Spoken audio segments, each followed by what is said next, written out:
ونعوذ بالله من شرور أنفسنا ومن سيئات أعمالنا من يهده الله فلا مضل له ومن يضلله فلا هادي له وأشهد أن لا إله إلا الله وحده لا شريك له وأشهد أن محمدا عبده ورسوله أرسله بالهدى ودين الحق ليظهره على الدين كله ولو كره المشركون اللهم صل على محمد وعلى آل محمد كما صليت على إبراهيم وعلى آل إبراهيم إنك حميد مجيد اللهم بارك على محمد وعلى آل محمد كما باركت على إبراهيم وعلى آل إبراهيم إنك حميد مجيد أما بعد فإن خير الكلام كلام الله وخير السنن سنن محمد صلى الله عليه وسلم وشر الأمور محدثاتها وكل محدثة بدعة وكل بدعة ضلالة وكل ضلالة في النار يا أيها الذين آمنوا اتقوا الله حق تقاته ولا تموتن إلا وأنتم مسلمون أعوذ بالله من الشيطان الرجيم بسم الله الرحمن الرحيم إنك ميت وإنهم ميتون اللهم رب اشرح لي صدري ويسر لي أمري واحلل عقدة من لساني يفقه قولي إن أريد إلا الإصلاح ما استطعت وما توفيقي إلا بالله عليه توكلت وإليه أنيب. സമദരണീയരായ സഹോദരി സഹോദരന്മാരെ, സത്യവിശ്വാസി വിശ്വാസിനികളെ, പരമകാരുണ്യകരും കരുണാവാരിധിയുമായ പടച്ച റബ്ബിൻ്റെ പരിശുദ്ധ ദീനീ വിധിവിലക്കുകളെ ജീവിതത്തിൽ യഥാസമയങ്ങളിൽ പാലിച്ച് പ്രാവർത്തികമാക്കി അള്ളാഹുവിൻ്റെ തൃപ്തി നേടിയെടുത്ത് നൈമിഷികമായി ലോകത്തുനിന്ന് വിട പറയുന്ന, അനശ്വരമായ പരലോക ജീവിതത്തിൽ വിജയം വരിക്കുന്ന, അതിനുവേണ്ടി സാൻമാർഗികവും സൽക്കർമ്മനിരതവുമായി ഇസ്ലാമിക ജീവിതത്തെ ക്രമീകരിച്ച് മുന്നോട്ടു പോകുന്ന മുത്തഖീങ്ങളായ മുസ്ലിമീങ്ങളിൽ ഉൾപ്പെടണമേ എന്ന് ആമുഖമായി എന്നെയും നിങ്ങളെയും തഖ്വ കൊണ്ട് വസിയത്ത് ചെയ്യുകയാണ്, ഉണർത്തുകയാണ്. അള്ളാഹു നമ്മെ അനുഗ്രഹിക്കുമാറാകട്ടെ. ഹിജറ വർഷത്തിലെ മൂന്നാമത്തെ മാസം റബീഉൽ അവ്വൽ 12 എത്തുമ്പോൾ വിശുദ്ധ ഖുർആനിൻ്റെ ആയത്തുകളിലെ സൂചനകളും പ്രവാചകൻ സല്ലല്ലാഹു അലൈഹി വസല്ലമയുടെ ഹദീസുകളിൽ നിന്നും അതേപോലെ തന്നെ ഇസ്ലാമിക ചരിത്രത്തിൽ നിന്നുമായി നമ്മെ അറിയിച്ച് നമ്മൾ മനസ്സിലാക്കിയ, അതല്ലെങ്കിൽ ലോകത്തിന് സംഭവിച്ച ഏറ്റവും വലിയ നഷ്ടവും വിയോഗവും ഈ സമയത്ത് ഓർക്കുന്നത് ഉചിതമായിരിക്കും. മഹാനായ മുഹമ്മദ് മുസ്തഫ സല്ലല്ലാഹു അലൈഹി വസല്ലം റബീഉൽ അവ്വൽ 12 ഈ ലോകത്തോട് വിട പറഞ്ഞത്. പക്ഷേ ഈ മാസത്തിൽ നടന്നുകൊണ്ടിരിക്കുന്ന ആചാര ആഘോഷ ആരവങ്ങളുമൊക്കെ അതിന് ഇസ്ലാമിൻ്റെ ഇന്നലകളിലോ വിശുദ്ധ ഖുർആനിൻ്റെ ആയത്തുകളിലോ പ്രവാചക വചനങ്ങളിലോ ഈ നടക്കും പ്രകാരങ്ങളിൽ പ്രമാണങ്ങളൊന്നുമില്ലെങ്കിലും ഇസ്ലാമിക ഉമ്മത്തിൽ മിക്കവരും അതിൽ ഭ്രമിച്ചുകൊണ്ടിരിക്കുകയാണ്. പക്ഷേ യഥാർത്ഥത്തിൽ ഈ മാസത്തിൽ, പ്രത്യേകിച്ച് റബീഉൽ അവ്വൽ 12 സമയത്ത് ഏറെ സങ്കടത്തോടെ ഈറനണിഞ്ഞ് കണ്ടമിടറി നമ്മൾ ചിന്തിക്കുകയും ആലോചിക്കുകയും ചെയ്യേണ്ട ചരിത്രം അഷ്റഫുൽ ഖൽഖ് മുഹമ്മദ് മുസ്തഫ സല്ലല്ലാഹു അലൈഹി വസല്ലമയുടെ മരണത്തെ സംബന്ധിച്ചാണ്. പ്രവാചകൻ ആ അന്ത്യസമയത്ത് അന്ത്യോപദേശങ്ങളായി നൽകിയിട്ടുള്ള നിരവധി സാരോപദേശങ്ങളുണ്ട്. അർത്ഥവത്തായി ഈ ഉമ്മത്തുമായി ബന്ധപ്പെട്ട പല വിഷയങ്ങളുമുണ്ട്. അതിനെക്കുറിച്ചെല്ലാം കാലികമായി ഓർക്കുകയും പ്രാവർത്തികമാക്കുകയും ചെയ്യേണ്ടതാണ്. ഈ ഉമ്മത്ത് ജീർണതയിലേക്ക് പോയിക്കൊണ്ടിരിക്കുന്ന സമയത്ത് ഒരു തിരിച്ചു വരവിന് നിദാനമായി വർത്തിക്കുന്നത് എന്നും ആലോചിക്കണം. പ്രവാചകൻ സല്ലല്ലാഹു അലൈഹി വസല്ലമയുടെ മരണം റബീഉൽ അവ്വൽ മാസത്തിൽ നടന്നതുകൊണ്ടാണ് അറബിയിൽ ഖുത്ബ നിർവഹിക്കപ്പെടുന്ന മസ്ജിദുകളിൽ പോലും ഹിജറ 374 മരണപ്പെട്ട ഒരു വലിയ പണ്ഡിതനും പ്രഭാഷകനുമായ ഇബ്നു നബാത്തത്തുൽ മിസ്രി അദ്ദേഹം നിർവഹിച്ച അക്കാലത്തെ ഖുത്ബ ക്രോഡീകരിക്കപ്പെട്ട് അതാണ് മിക്ക അറബിയിൽ ഖുത്ബ നിർവഹിക്കപ്പെടുന്ന മസ്ജിദുകളിൽ ഏടായി വായിക്കപ്പെടാറുള്ളത്. അഥവാ 12 മാസങ്ങളിൽ ആ പണ്ഡിതൻ നിർവഹിച്ച ഖുത്ബകൾ. റബീഉൽ അവ്വൽ മാസത്തിലേക്ക് കടക്കുമ്പോൾ അന്ന് ഇബ്നു നബാത്തത്തുൽ മിസ്രി 5 ഖുത്ബ നിർവഹിച്ചു. ആ 5 ഖുത്ബയിലെ ആദ്യത്തെ 2 ഖുത്ബ റബീഉൽ അവ്വൽ മാസത്തിൽ മദീന കരഞ്ഞതിനെ സംബന്ധിച്ച് പ്രവാചകൻ സല്ലല്ലാഹു അലൈഹി വസല്ലമയുടെ നഷ്ടമാണ് ഈ ലോകത്തിന് സംഭവിച്ച വലിയ നഷ്ടം. പ്രവാചകന്റെ വിയോഗത്തിൽ സഹാബാ കിറാം, പ്രവാചകനുമായി അടുത്ത് നിന്നവരൊക്കെ എത്രമേൽ സങ്കടപ്പെട്ടിട്ടുണ്ട് എന്ന് 2 ഖുത്ബകളിലൂടെ അതിമനോഹരമായ അറബി ഭാഷാ സാഹിത്യ ശൈലിയിൽ ഇബ്നു നബാത്തത്തുൽ മിസ്രി ഖുത്ബ നിർവഹിച്ചിട്ടുണ്ട്. അതേ ഖുത്ബ തന്നെയാണ് വൈരുദ്ധ്യം എന്ന് പറയട്ടെ, പ്രവാചകന്റെ ജന്മദിന ആഘോഷത്തിന് നേതൃപരമായ പങ്കുവഹിച്ചു കൊണ്ടിരിക്കുന്ന മസ്ജിദുകളിലെ ഉസ്താദുമാർ നിർവഹിക്കുന്നത് എന്നതൊരു യാഥാർത്ഥ്യമാണ്. തുടർന്നുള്ള 2-3 ഖുത്ബയിൽ അദ്ദേഹം മരണത്തെക്കുറിച്ച്, മരണസ്മരണ, മരണം ഒരു വാഇളാണ്, എല്ലാം അവസാനിപ്പിച്ച് ഈ ലോകത്തോട് ഒന്നും കൊണ്ടുപോകാതെ വിട പറയുന്ന മരണത്തിൽ നിന്ന് പാഠം പഠിക്കണേ, നിങ്ങൾ തസ്കിയത്ത് നേടിയെടുക്കണേ, ജീവിത ലക്ഷ്യത്തെ സംബന്ധിച്ച് പുനരാലോചന നടത്തിക്കൊണ്ടിരിക്കണേ എന്നാണ് റബീഉൽ അവ്വലിലെ ഖുത്ബയുടെ ബാക്കി ഖുത്ബകളിൽ നിന്നുള്ള സന്ദേശം. പക്ഷെ ഇതൊന്നും ചർച്ച ചെയ്യപ്പെടുന്നില്ല.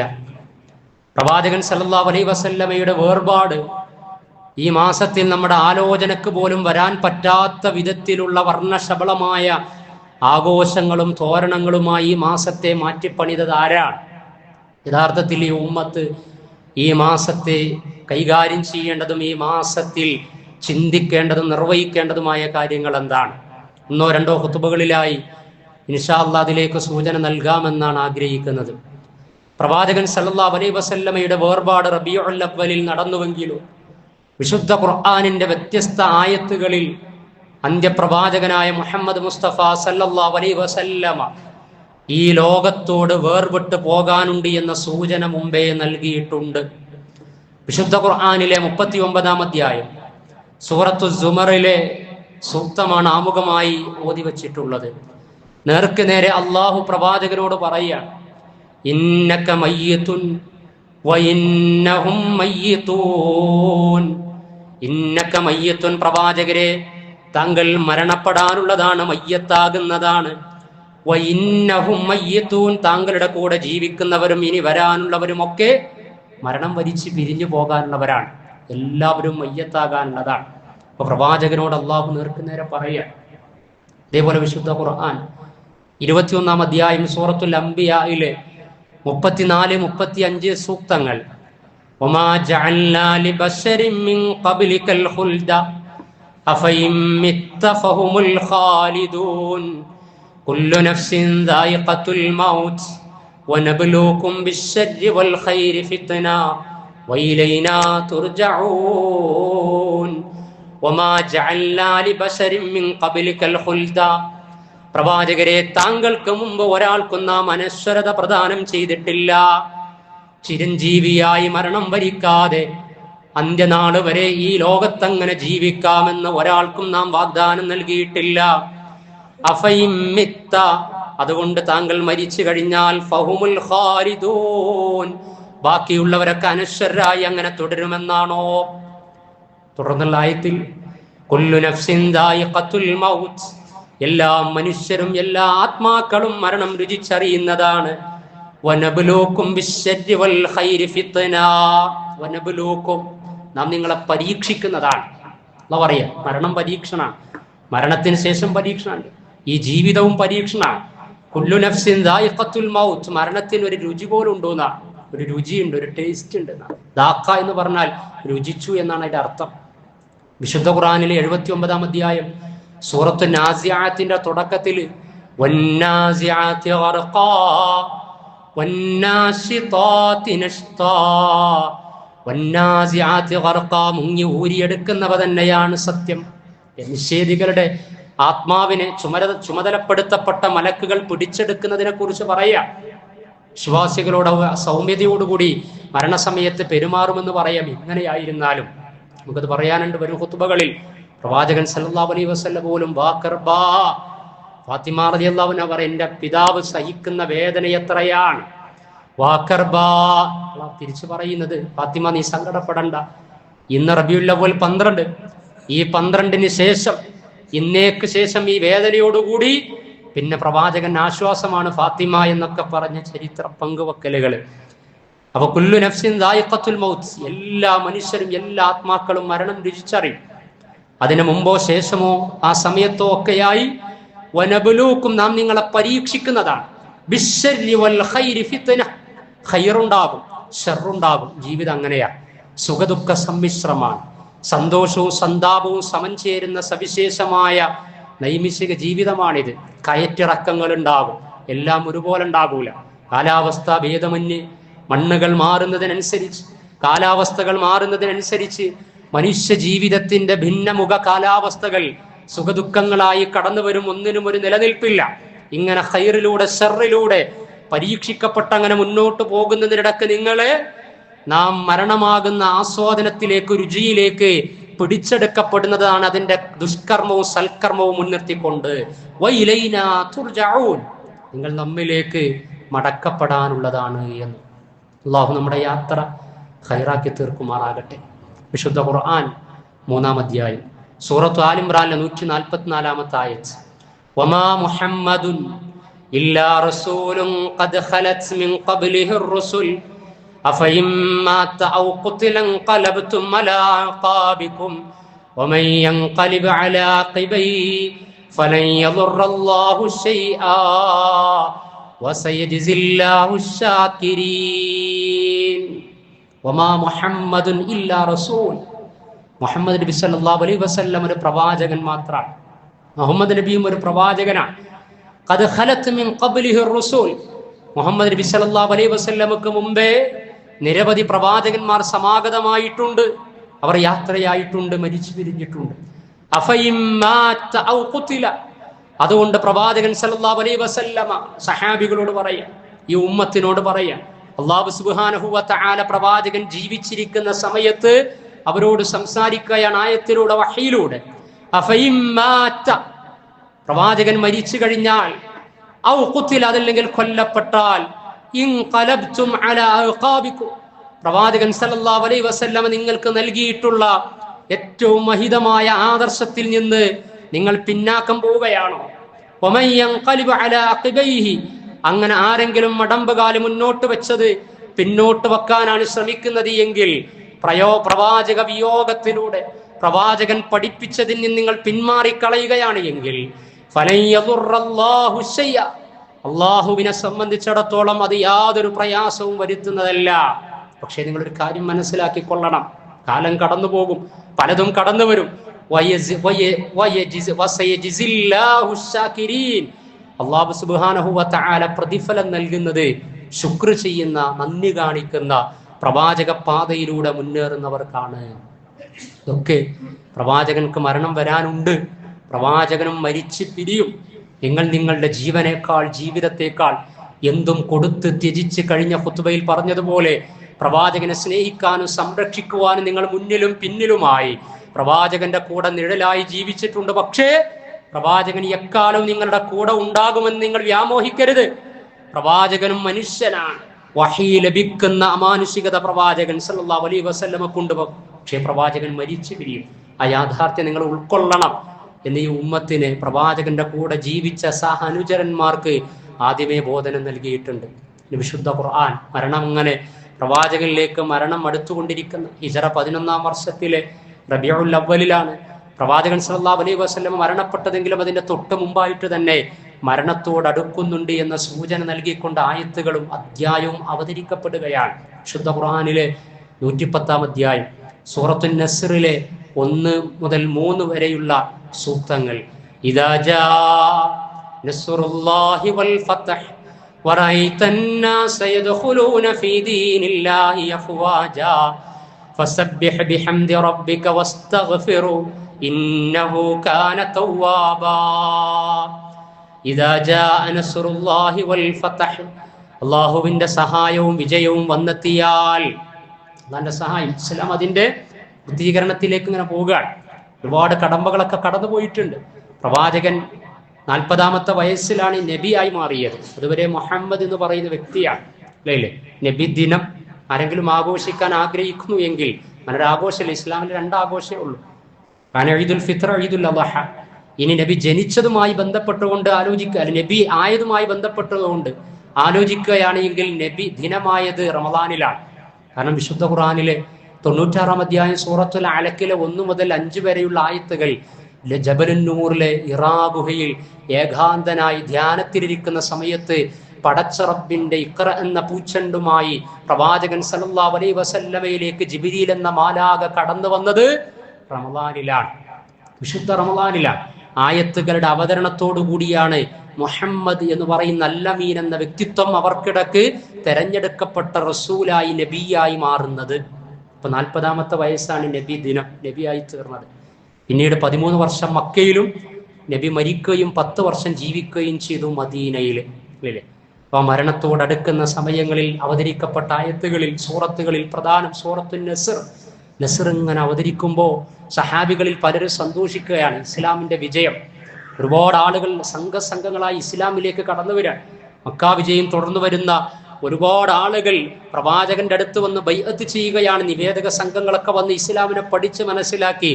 ഇസ്ലാമിന്റെ അംഗബലം വർദ്ധിക്കുന്നു. ഇസ്ലാമിക ആദർശ പ്രയാണത്തിന്റെ മാറ്റു കൂടിക്കൊണ്ടിരിക്കുകയാണ്. സഹാബികൾ സന്തോഷിക്കുമ്പോ മറ്റൊരു മനുഷ്യൻ അതാ കുറച്ച് അകലെ നിന്നുകൊണ്ട് കരയുകയാണ്. സൂറത്തിറങ്ങുന്ന സമയത്ത് സിദ്ദീഖുൽ അക്ബർ, പ്രവാചകന്റെ കൂടെ എക്കാലവും ജീവിച്ച, നിഴലായി ജീവിച്ച, മദീനയിലേക്ക് പലായനം ചെയ്ത സിദ്ദീഖുൽ അക്ബർ കരയാണ്. കാരണം സിദ്ദീഖുൽ അക്ബറിന് മനസ്സിലായി പ്രവാചകന്റെ മരണം അടുത്തു വന്നുകൊണ്ടിരിക്കുകയാണ്. അതിന്റെ സൂചനയാണ് ഈ ആയത്തുകൾ. ഇദാ ജാ നസ്റുല്ലാഹി വൽ ഫത്ഹ്, അല്ലാഹുവിന്റെ സഹായവും വിജയവും വന്നെത്തിയാൽ. വറഅയ്തന്നാസ, പ്രവാചകരെ താങ്കൾ കാണുകയും ചെയ്യുന്നു. യദ്ഖുലൂനന്നാസ, ജനങ്ങളതാ ദീനിലേക്ക് സംഘങ്ങളായി പ്രവേശിച്ചു കൊണ്ടിരിക്കുകയാണ്. വലിയ വിജയം കേട്ടോ. നമുക്കൊക്കെ വലിയ സാധ്യതകൾ തുറവിയുണ്ടാകുമ്പോൾ എന്താ ചെയ്യേണ്ടത്? വലിയ വിജയങ്ങൾ ഉണ്ടാകുമ്പോൾ എന്താ ചെയ്യേണ്ടത്? വിനയം കാണിക്കുക, അള്ളാഹുവിലേക്ക് മടങ്ങുക. അതാണ് പ്രവാചകൻ സല്ലല്ലാഹു അലൈഹി വസല്ലമയോട് അള്ളാഹ് പറഞ്ഞത്. ഫസബ്ബിഹ് ബിഹംദി റബ്ബിക, താങ്കൾ പടച്ച റബ്ബിന്റെ തസ്ബീഹ് നടത്തണം, അത് വർദ്ധിപ്പിക്കണം. വസ്തഗ്ഫിറുഹു, നമ്മുടെ ആഗ്രഹങ്ങൾ അതിനനുസരിച്ച് ലഭിക്കപ്പെടുമ്പോഴായിരിക്കും ചിലപ്പോൾ അനുഗ്രഹങ്ങൾക്കിടക്ക് പടച്ച റബ്ബിനെ മറന്നു പോകുക. എന്നാൽ വസ്തഗ്ഫിറുഹു, ആ സമയത്ത് പോലും പടച്ച റബ്ബ് പ്രവാചകനോട് പറഞ്ഞത് ഇസ്തിഗ്ഫാർ തേടണമെന്നാണ്. എല്ലാം അനുകൂലമാകുന്ന സമയത്തായിരിക്കും ചിലപ്പോ മതിമറക്കുണ്ടാകാൻ പാടില്ല. ഒരു മുസ്ലിം അങ്ങനെ ഉണ്ടാകാൻ പാടില്ല. അതുകൊണ്ട് വലിയ പാടാണത്. അതുപോലെ തന്നെ പ്രവാചകൻ സല്ലല്ലാഹു അലൈഹി വസല്ലമ ജീവിതത്തിന്റെ അവസാന സമയം നീക്കിവെച്ചത് തസ്ബീഹിനാണ്. നമ്മളൊക്കെ ജീവിതത്തിന്റെ സായാഹ്ന സന്ധ്യകളിലേക്ക്, ജീവിതത്തിന്റെ അവസാന സമയങ്ങളിലേക്ക് പോകുമ്പോൾ പിന്നെയും ഓടിത്തളർന്ന സമ്പത്തിന്റെ പിന്നാലെ ഓടി ഓടി ചെറിയ ദുനിയാവിന് വേണ്ടി വലിയ സമയവും വലിയ സാഹസവും കാണിച്ച് വല്ലാഖിറതു ഖൈറും വബഖാ, 87-ാം അധ്യായം സൂറത്തുൽ അഅല.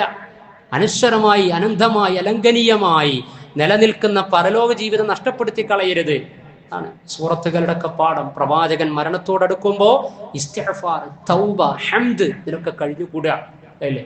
നമ്മൾ തമാശക്കാണെങ്കിലും പറയാറുണ്ട്, 40 വയസ്സായിട്ട് നുബുവത്ത് കിട്ടിയില്ല. ചില ആളുകൾ 40 കഴിഞ്ഞു എന്നിട്ടും ദീനിന്റെ വിധിവിലക്കുകൾ പാലിക്കുന്നില്ല, വിശ്വാസം ശരിയാക്കണില്ല, കർമ്മം ശരിയാക്കണില്ല, ബന്ധങ്ങൾ ഉലച്ചിൽ സംഭവിച്ച് നന്നാക്കി തീർക്കണില്ല, സാമ്പത്തിക രംഗങ്ങളെ വിശുദ്ധമാക്കി തീർക്കണില്ല, പലതിലും വീണ്ടും ഡിസോർഡർ. ഇനിയും കാലം കുറെ ഉണ്ടെന്ന, ആർക്ക് കാലം ഉണ്ടെന്ന, ഇനിയും ആർക്ക് കാലമുണ്ട് എന്ന് നമ്മൾ വിചാരിക്കുന്നത് പൊടുന്നനെ കുഴഞ്ഞു വീണ് മരിക്കുകയാണ്.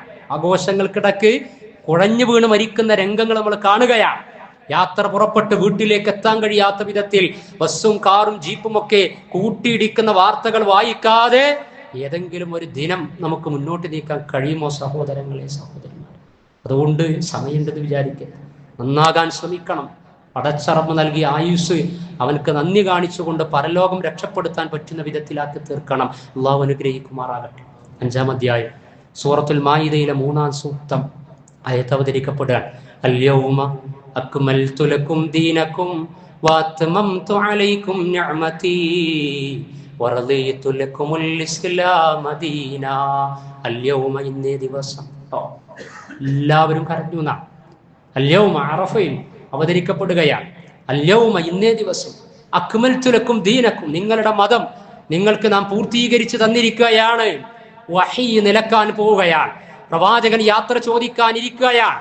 അൽയൗമ അക്മൽതു ലക്കും ദീനക്കും, ഇന്ന് നിങ്ങളുടെ മതം, നിങ്ങളുടെ ജീവിത പദ്ധതി, നിങ്ങളുടെ ഈ ദുനിയാവിൽ ജനന മരണങ്ങൾക്കിടക്ക് എന്തൊക്കെ ചെയ്യണം ചെയ്യരുത് എന്നതിനെ സംബന്ധിച്ച് കൃത്യമായ മാർഗരേഖയാകുന്ന മതമിതാ, അതിന്റെ വിധിവിലക്കുകൾ ഇതാ, അതിന്റെ ദൈവീക ബോധനം ഇതാ അവസാനിക്കാൻ പോവുകയാണ്.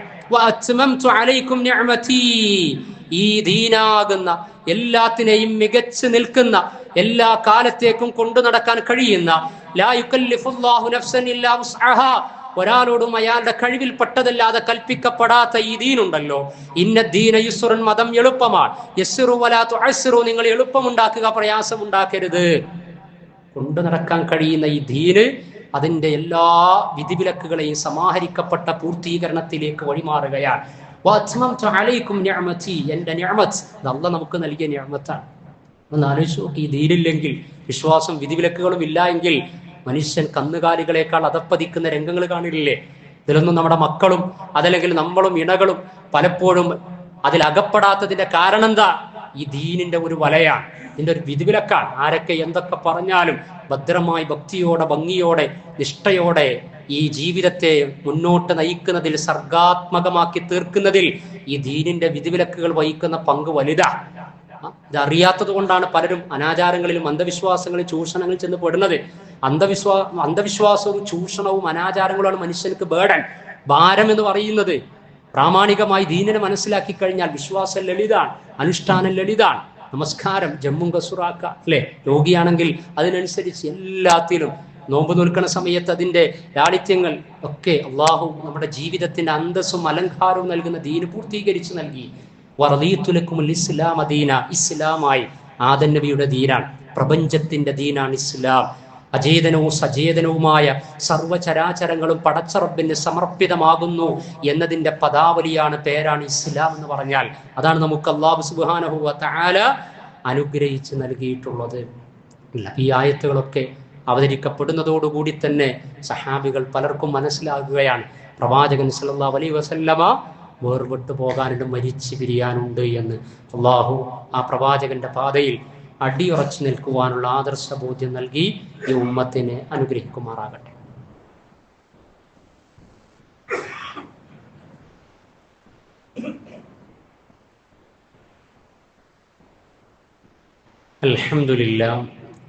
അൽഹംദുലില്ലാഹില്ലദീ അൻഅമനാ വഅസ്അദനാ ബിഹിദായത്തിൽ ഇസ്ലാം വഹുവല്ലദീ അക്രമനാ ബിഹാദിഹി ശരീഅത്തിൻ നഈമത്തിൽ ഖാലിദ വസ്സലാത്തു വസ്സലാമു അലൽ ഖായിൽ ബല്ലിഗു അന്നി വലൗ ആയ. സ്നേഹം നിറഞ്ഞ സഹോദരി സഹോദരന്മാരെ, അള്ളാഹുവിൻ്റെ ദീനീ വിധിവിലക്കുകളെ ജീവിതത്തിൻ്റെ എല്ലാ സമയ സന്ദർഭങ്ങളിലും പാലിച്ച് അള്ളാഹുവിൻ്റെ റിളയും മഹബത്തും നേടിയെടുക്കാനുള്ള ഉത്ബുദ്ധത കാണിക്കുന്ന വിശ്വാസികളിൽ ഉൾപ്പെടണമേ എന്ന് രണ്ടാമതൊരിക്കൽ കൂടി എന്നെയും നിങ്ങളെയും ഉണർത്തുകയാണ്. അള്ളാഹു നമ്മെ അനുഗ്രഹിക്കുമാറാകട്ടെ. 2 ദിവസമായി പത്രത്തിൽ വന്ന ഒരു ന്യൂസ്, അതേപോലെ സമാനമായ പല ന്യൂസുകളും വരാറുണ്ട്. പക്ഷെ ഇത് വായിച്ചപ്പോൾ 2ാം ഖുതുബയിൽ അതുമായി ബന്ധപ്പെട്ട ചില കാര്യങ്ങൾ സൂചിപ്പിക്കണം എന്നാഗ്രഹിച്ചു. മംഗലാപുരത്ത് ബീഫാമിന് പഠിക്കുന്ന ഒരു പെൺകുട്ടി, അവിടെ കോഴിക്കോട് എത്തിയ വിവരം ആ കുടുംബം അറിഞ്ഞിട്ടില്ല എന്ന്. കോഴിക്കോട് എരഞ്ഞിപ്പാലം ലോഡ്ജിലേക്ക് എവിടേക്ക് എങ്ങനെ എത്തി എന്നതിനെക്കുറിച്ചൊക്കെ അന്വേഷണം നടന്നുകൊണ്ടിരിക്കുകയാണ്. ഏതായിരുന്നാലും വഞ്ചിക്കപ്പെട്ടു, കാമുകന്റെ കെണിയിൽപ്പെട്ടു, അവിടെ തൂങ്ങി മരിച്ചു. ആ മരണത്തിൽ ദുരൂഹതയുണ്ട് എന്ന് കുടുംബം പറയുകയാണ്. നമ്മളൊന്ന് ആലോചിച്ചു എന്തൊക്കെയാണ് നടന്നുകൊണ്ടിരിക്കുന്നത്. ഇതുപോലുള്ള ഒരുപാട് ന്യൂസുകളും വാർത്തകളൊക്കെ പത്രങ്ങളിൽ, ചാനലുകളിൽ, സാമൂഹ്യ മാധ്യമങ്ങളിലൂടെയൊക്കെ നമുക്ക് ലഭിക്കാറുണ്ട്. പക്ഷെ ആ ലഭിക്കുന്ന സമയത്ത് നമ്മൾ നമ്മുടെ മക്കളെക്കുറിച്ച്, പ്രത്യേകിച്ച് പെൺമക്കളെക്കുറിച്ച്, അല്ലേ, നമ്മുടെ വീടിൻ്റെ സൗന്ദര്യം, പെൺകുട്ടികൾ വളരുന്നവരുടെ, ഈ ആൺകുട്ടിയാലും പെൺകുട്ടിയാലും പ്രത്യേകിച്ച് പെൺകുട്ടികളുടെ കൊഞ്ചിക്കുഴലുകൾ, നമ്മൾക്കൊരു യാത്ര വീട്ടിൽ നിന്ന് ഇറങ്ങി പുറപ്പെടുന്ന സമയത്ത് 1, 2, 3, 4 വയസ്സ് പ്രായത്തിലുള്ള കുട്ടികളൊക്കെ ചിരിക്കുമ്പോൾ നമ്മുടെ ഹൃത്തടത്തിൽ ലഭിക്കുന്ന ആനന്ദം എത്രമേൽ ഹൃദ്യമായിരിക്കും. വിശുദ്ധ ഖുർആനിലെ 25-ാം അധ്യായം സൂറത്തുൽ ഫുർഖാനിന്റെ അവസാന ഭാഗത്ത് പരമകാരുണികന് വിധേയപ്പെട്ട അടിമകളുടെ പ്രാർത്ഥനയിൽ റബ്ബനാ ഹബ് ലനാ മിൻ അസ്വാജിനാ വദുരിയാതിനാ ഖുർറത അയ്യുൻ, ഞങ്ങളുടെ ഇണകളിൽ നിന്ന്, ഞങ്ങളുടെ മക്കളിൽ നിന്ന് ഞങ്ങൾക്ക് നീ കൺകുളിർമ നൽകണമേ എന്നാണ്. അതൊരു വയസ്സിൽ കിട്ടിയാൽ മതിയോ? 2ാമത്തെ വയസ്സിലും 3ാമത്തെ വയസ്സിലും കിട്ടിയാൽ മതിയോ? LP സ്കൂളിൽ, ഹൈസ്കൂളിൽ മാത്രം കിട്ടിയാൽ പോരല്ലോ. പെൺകുട്ടികളൊക്കെ പോറ്റി വളർത്തി ഒരു പെൺകുട്ടിയാകട്ടെ, ഹദീസ് അങ്ങനെ. അതല്ലെങ്കിൽ 2, അതല്ലെങ്കിൽ 3. പ്രവാചകരെ 1 ഉണ്ടാകുമോന്ന്, 3-ന് ആദ്യം ഓഫർ കൊടുത്തപ്പോൾ 2 ആൾക്ക് ഉണ്ടാകും. 2 പെൺകുട്ടികളുടെ രക്ഷിതാവിന് ഓഫർ ഉണ്ടോ എന്ന് ചോദിച്ചപ്പോൾ ഉണ്ട്. 2-നും 1-നൊക്കെ ഉണ്ട്. കുട്ടികളെ വളർത്തേണ്ട രൂപത്തിൽ വളർത്തി വലുതാക്കി ധാർമ്മിക ശിക്ഷണമൊക്കെ കൊടുത്ത് പിന്നീട് ഒരുത്തന്റെ കയ്യിൽ ഏൽപ്പിച്ചു കഴിഞ്ഞാൽ തീർച്ചയായിട്ടും ആ പെൺകിടാവ് മതി, ആ പെൺകുട്ടി മതി നിങ്ങളുടെ സ്വർഗം ഉറപ്പുവരുത്താൻ. പക്ഷേ ഈ ഉമ്മത്തിൽ നമ്മുടെ പെൺമക്കൾ എവിടെയാണ്? അവരൊക്കെ നല്ല ഉയർന്ന തലങ്ങളിൽ എത്തിച്ചേരുന്നുണ്ട്, പഠന മേഖലകളിൽ മുന്നേറിക്കൊണ്ടിരിക്കുകയാണ്. പക്ഷേ വിശ്വാസപരമായി, ധാർമ്മികമായി, സദാചാരപരമായി, ലൈംഗിക വിശുദ്ധിയിൽ, സാംസ്കാരിക തനിമയിൽ, ഇസ്ലാമിക് ഐഡന്റിറ്റിയിൽ ആൺ പെൺ വ്യത്യാസമുണ്ട്, പറയേണ്ടതില്ലല്ലോ. ജനറൽ ന്യൂട്രാലിറ്റിയും ലിബറലിസവും പുതിയ കാലവും മൈ ബോഡീസ് മൈ ചോയ്സും ഒക്കെ പലതും പഠിപ്പിക്കും. പക്ഷേ നമ്മളൊരു ആദർശത്തിന്റെ കുടക്കീഴിൽ 1-ാം ഖുത്ബയിൽ പറഞ്ഞതുപോലെ പ്രവാചകൻ സല്ലല്ലാഹു അലൈഹി വസല്ലമ പോലും വിട പറയുന്ന സമയത്ത് കൊടുത്ത ഉപദേശങ്ങളിൽ ഒന്ന്, നിങ്ങളുടെ സ്ത്രീകളുടെ വിഷയത്തിൽ നിങ്ങൾ സൂക്ഷിക്കണേ, നിങ്ങളുടെ കൂടെയുള്ളവരെ നിങ്ങൾ പ്രത്യേകം കരുതണേ എന്ന് പങ്കുവച്ചിട്ടുണ്ട്. പക്ഷേ നമ്മൾ കരുതി പോരുണ്ടോ? കുട്ടികൾക്ക് നമ്മൾ വിദ്യാഭ്യാസം കൊടുക്കുക, അവർക്ക് ഭക്ഷണം കൊടുക്കുന്നുണ്ട്, വസ്ത്രം കൊടുക്കുന്നുണ്ട്, അതേപോലെ തന്നെ ഫീസ് അടച്ചു കൊടുക്കുന്നുണ്ട്, മറ്റുള്ള ചെലവുകളൊക്കെ വഹിക്കും. ഇത് മാത്രമല്ല തർബിയത്ത് എന്ന് പറഞ്ഞാൽ അവരുടെ ശരീരവും മനസ്സും വളർന്നുകൊണ്ടിരിക്കുകയാണ്. ആ വളർന്നുകൊണ്ടിരിക്കുന്ന സമയത്ത് ഒരു പെൺകുട്ടിയിൽ ഉണ്ടാകുന്ന മാറ്റങ്ങൾ, ബയോളജിക്കലായ മാറ്റങ്ങൾ, ഇമോഷണലായ മാറ്റങ്ങൾ, സ്പിരിച്വലായ മാറ്റങ്ങൾ, മദ്രസയിൽ നിന്ന് 5-ാം ക്ലാസ് വരെ 7-ാം ക്ലാസ് വരെ അപക്വമായ പ്രായത്തിൽ പലതും കേട്ടിട്ടുണ്ടാകാം. പക്ഷേ പുതിയ കാല സൗഹൃദങ്ങൾക്കിടക്ക്, ക്യാമ്പസ് പ്രണയങ്ങൾക്കിടക്ക്, സോഷ്യൽ മീഡിയ ഉപയോഗങ്ങൾക്കിടക്ക്, ഇൻസ്റ്റാഗ്രാം ചാറ്റുകൾക്കിടക്ക്, പോസ്റ്റുകൾക്കിടക്ക്, എവിടൊക്കെ എങ്ങനെയൊക്കെ നമ്മുടെ പെൺമക്കളുടെ മനോഗതം എത്തിച്ചേരുന്നുണ്ട്. ഞാൻ ഈ കൊടുത്തുകൊണ്ടിരിക്കുന്ന ആത്മീയമായ വിഭവങ്ങൾ മതിയാകുമോ? കല്യാണപ്രായം എത്തുന്നത് വരെ കുടുംബത്തെ പറയിപ്പിക്കാതെ, അവൾക്ക് അവളുടെ ഇഹലോകവും പരലോകവും നഷ്ടപ്പെടാതെ ഒരുത്തന്റെ കയ്യിൽ ഏൽപ്പിച്ചു കൊടുക്കാൻ നമ്മൾ ആലോചിക്കാറുണ്ട്. സാരോപദേശം കൊടുക്കാറുണ്ടോ? വന്ന് വിളിച്ചു കൊടുത്തിട്ട് നഷ്ടപ്പെട്ടതിന് ശേഷം വിലപിച്ചിട്ട് കാര്യമുണ്ടോ? പെൺമക്കൾ അറിയണ്ട, പ്രായപൂർത്തി എത്തിക്കഴിഞ്ഞാൽ ആൺകുട്ടിയും പെൺകുട്ടിയും മിങ്കിൾ ചെയ്യേണ്ട പരിധി എന്താണ് എന്ന്. അല്ലേ, ആ ഓണാഘോഷങ്ങൾക്കിടക്ക് തിമിർത്താടുകയാണ്, ഡാൻസ് കളിക്കുക, തിമിർത്താടുക. ആര്? ആ സ്ത്രീകള്, പെൺകുട്ടികൾ മാത്രമല്ല, മുതിർന്നവർ വരെ ഒരച്ചടക്കം, ഒരു സീമയുമില്ലാതെ ആരെങ്കിലും എന്തെങ്കിലുമൊക്കെ ഒന്ന് പറഞ്ഞു കഴിഞ്ഞാൽ അതിമെ പിടിച്ചു തൂങ്ങുക. അവിടെ കംപ്ലീറ്റ് വർഗീയവൽക്കരിക്കപ്പെട്ടു എന്ന രൂപത്തിൽ മുമ്പേ പലരും, പല മതവിഭാഗങ്ങളും, പല പാസ്റ്റർമാരും അച്ഛന്മാരും ഒക്കെ അവരവരുടെ മതവിഭാഗത്തിന്റെ ഐഡന്റിറ്റി സംരക്ഷിക്കാൻ വേണ്ടിയിട്ടൊരു മിതത്വം വേണം എന്നതൊക്കെ സംസാരിച്ചു പോയിട്ടുണ്ട്. പക്ഷേ അങ്ങനെയല്ല. വേട്ടക്കാരന്റെ കൂടെ ഓടുകയും ഇരയുടെ കൂടെ നിൽക്കുകയും ചെയ്യുന്ന സമ്പ്രദായം സ്റ്റേറ്റ്, സെൻട്രൽ തലത്തിലൊക്കെ പലപ്പോഴും കണ്ടുവരുന്ന ഒരു കാഴ്ചയാണ്. പറഞ്ഞു വരുന്നത്, വലാ തകൂനു ഇമ്മാ, കൂടെ കൂടികളാകാതെ നമുക്ക് നമ്മുടെ ആദർശം സംരക്ഷിക്കണം. കുട്ടികൾ സ്കൂളിലോ കോളേജിലൊക്കെ ഇതുമായിട്ടൊക്കെ ഒന്ന് സഹകരിക്കേണ്ടി വരും. എന്ന് വെച്ച് ഇസ്ലാമിന്റെ നിർബന്ധ ഘടകങ്ങൾ മാറ്റി വെക്കണം എന്ന് ആരാ നമ്മെ പഠിപ്പിക്കുന്നത്? അല്ലേ, ആരാ നമ്മെ പഠിപ്പിക്കുന്നത്? അപ്പോഴേ ഞാനൊരു അംഗീകരിക്കപ്പെടുന്ന ഒരു സെക്യുലറിസ്റ്റായി, ഒരു മതബോധമുള്ള ഒരു മതേതരവാദിയായിട്ടൊക്കെ മാറുള്ളൂ. എന്തോ ഒരു തുണിക്കഷ്ണം തലയിലൂടെ അങ്ങോട്ടും ഇങ്ങോട്ടും ചുറ്റിയിട്ട്, അല്ലെങ്കിൽ അതില്ല. മുഖവും മുൻകൈയും ഒഴികെയുള്ള ശരീരത്തിന്റെ മുഴുവൻ ഭാഗങ്ങളും മറക്കണം എന്നാണ്.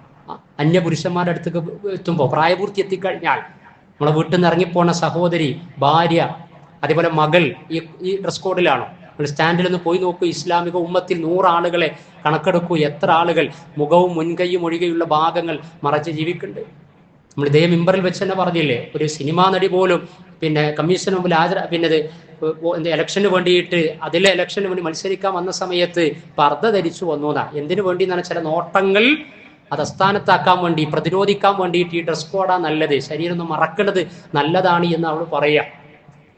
അങ്ങനെ ആരെങ്കിലൊക്കെ ധരിച്ചിട്ട് വേണോ നമുക്ക് നമ്മുടെ ഡ്രസ്സിനെ സംബന്ധിച്ച് സംസാരിക്കാൻ? അതോ വജഅൽനാകും ഉമ്മത്തൻ വസത്ത, നമ്മളൊരു മാതൃകാ സമൂഹമാണ്. കുൻതും ഖൈറ ഉമ്മ, ഉത്തമ സമൂഹമാണ്. നമ്മൾ എന്ത് വിശ്വസിക്കണം, എന്ത് അനുഷ്ഠിക്കണം, എന്ത് ആചരിക്കണം, അതേപോലെ തന്നെ എന്ത് നിർവഹിക്കണം, ധാർമ്മിക വിധിവിലക്കുകൾ ഉണ്ട്. ആളുകൾ പറയുന്നതിനനുസരിച്ച് അങ്ങനെ ആയിക്കഴിഞ്ഞാൽ ഈ രൂപത്തിലുള്ള ദുരന്തങ്ങൾ പലതും സംഭവിക്കുക തന്നെ ചെയ്യും. അപ്പൊ കുട്ടികൾക്ക് ആത്മീയവും ഐഹികവുമായിട്ടുള്ള അച്ചടക്കം കൊടുക്കണം, കൃത്യമായിട്ട് കൊടുക്കണം. രക്ഷിതാക്കളുടെ ബാധ്യതയാണ്. അവരുടെ വിശ്വാസത്തിന് ഇളക്കം തട്ടുണ്ടോ ഇല്ലേ പരിശോധിക്കണം. മദ്രസയിൽ നിന്ന് നമ്മളൊക്കെ പഠിപ്പിച്ചു കൊടുത്ത നമസ്കാരം അവർ നിർവഹിക്കുന്നുണ്ടോ? ഹോസ്റ്റലിൽ അറിയിക്കേണ്ടതുണ്ട്. 5 വക്ത് നമസ്കാരം നിർവഹിക്കുന്നുണ്ടോ? വിശുദ്ധ ഖുർആൻ പാരായണം ചെയ്യാറുണ്ടോ? പ്രാർത്ഥനകൾ ചൊല്ലാറുണ്ടോ? അതേപോലെ തന്നെ പോകുന്ന സമയത്ത് നേരത്തെ പറഞ്ഞതുപോലെ ഡ്രസ് കോഡും കാര്യങ്ങളും ഒക്കെ എങ്ങനെയാണ്, ഇതിനെക്കുറിച്ചൊക്കെ ഒരു ഒബ്സർവേഷൻ തീർച്ചയായിട്ടും രക്ഷിതാക്കളുടെ ഭാഗത്തു നിന്നുണ്ടാകണം. യാത്രകളിൽ അതില്ലാത്തതിലൊക്കെ വെറുതെ വിചാരിക്കുക അതൊക്കെ മാറ്റിവെച്ചാലേ വളരാനും ഉയരാനും സാധിക്കുള്ളൂ. ഒരു ഉസ്താദിന്റെ മകളില്ലേ കൊണ്ടോട്ടിയിൽ, ഉസ്താദിന്റെ മകൾ 60 മണിക്കൂർ മറിയൻ ജുമാന ഫ്ലൈറ്റ് പറത്തി. 200 മണിക്കൂർ ഫ്ലൈറ്റ് പറത്തിക്കഴിഞ്ഞാൽ കൊമേഴ്സ്യൽ ഫ്ലൈറ്റ് സർവീസ് നടത്തുവാനുള്ള ലൈസൻസ് കിട്ടാൻ പോകാൻ ഹിജാബൊക്കെ ധരിച്ചു അല്ലെ, പടവുകൾ കയറാൻ സാധിക്കൂലേ? പ്രതിപക്ഷ നേതാവ് രാഹുൽ ഗാന്ധി വയനാട് ലോക്സഭാ മണ്ഡലത്തിന്റെ MP ആയിരിക്കുന്ന സമയത്ത് വണ്ടൂർ ഗേൾസ് ഹയർ സെക്കൻഡറി സ്കൂളിൽ ഒരു പ്രോഗ്രാമിന് വന്നപ്പോ എന്റെ സംസാരം ആരാണ് ട്രാൻസ്ലേഷൻ നടത്തുക എന്ന് ചോദിച്ചപ്പോൾ ഫാത്തിമ എന്ന് പറയുന്ന കുട്ടിയല്ലേ മുഖമക്കനെയൊക്കെ ധരിച്ച് സ്റ്റേജിലേക്ക് കടന്നു വന്ന് മനോഹരമായിട്ട് ട്രാൻസ്ലേഷൻ നടത്തിയില്ലേ? അതൊക്കെ അഴിച്ചു വെച്ചാലേ ജീവിതത്തിന്റെ പടവുകൾ കയറാൻ പറ്റൂ എന്ന് ആരാ നമ്മെ പഠിപ്പിക്കുന്നത്? നല്ല നല്ല പുസ്തകങ്ങൾ, വിശുദ്ധ ഖുർആനിന്റെ ആയത്തുകൾ, ഇതേപോലെയുള്ള ചരിത്രത്തിലും വർത്തമാനത്തിലും മുന്നേറിയിട്ടുള്ള നല്ല നല്ല കാഴ്ചകൾ കാണിച്ചു കൊടുത്ത് ഭാവിയുടെ ഭാഗധേയം ഭക്തിയോടെ നിർവഹിക്കുന്നവരാക്കിയിട്ട് നമ്മുടെ മക്കളെ മാറ്റാൻ നമുക്ക് കഴിയണം. അവിടെയാണ് വിജയം എന്ന് പറഞ്ഞാൽ.